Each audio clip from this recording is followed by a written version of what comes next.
Another day, another basketball stories na naman ang pagkukwentuhan natin. At ngayon nga ay pag-uusapan natin ang balitang bagong super team na gagawin ng Golden State Warriors at ang balitang meron na nga pong bagong trade ngayon, ang Los Angeles Lakers. Kapag naging successful nga po ang Golden State Warriors sa kanilang planong blockbuster trade sa Bucks, ay magkakaroon nga po sila ng pinakabagong super team na siguradong kakatakutan sa NBA na bubuuhin ni Stephen Curry, Buddy Hield, Draymond Green, Giannis Antetokounmpo at si Al Horford. Hindi nga po kagaya ng mga nagdaan nilang lineup ay hindi na nga po silang muli mauubusan pa ng option pagdating sa kanilang opensa.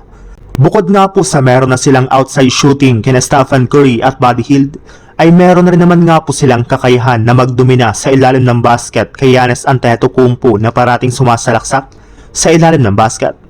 Hindi na rin naman nga po sila madudumina pa ng kanilang mga kalaban sa rebounding since mas malaki at pisikal na nga po dito ang kanilang frontcourt.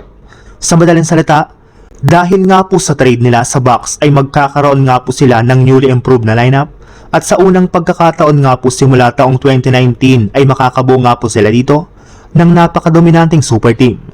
Sa ibang balita naman, nagawa nga po ng Los Angeles Lakers na manalo at matambakan ang Washington Wizards sa kanilang game ngayong araw sa score na 142-111 sa paunguna nga po ni Luka Doncic na nagtala ng 37 points, LeBron James na kumuha ng 20 points at si DeAndre Ayton na nagtala rin naman ng 27 points dito. Pero sa kabila nga po ng kanilang panalo ay desidido para naman nga po ngayon ang kanilang team na gumawa ng trade. Ayon nga po sa labas na balita, hindi na nga po talaga nagbibiro pa ang Lakers na gagawa na nga po sila ng trade sa mga susunod na araw bago pa man sumapit ang trade deadline sa susunod na linggo. Sa katunayan, base nga po sa pinakahuling inalabas na balita ngayong araw, nakikipag-usap na nga po ang Los Angeles Lakers sa koponan ng Cleveland Cavaliers para makuha ang matagal na nga po nilang target na si DeAndre Hunter. Ito na rin naman nga po ang best 3-and-D player na maaari nga po nilang makuha ngayong season sa trade market. Kaya hindi na nga po talaga sasayangin ng Lakers ang ganitong klaseng oportunidad.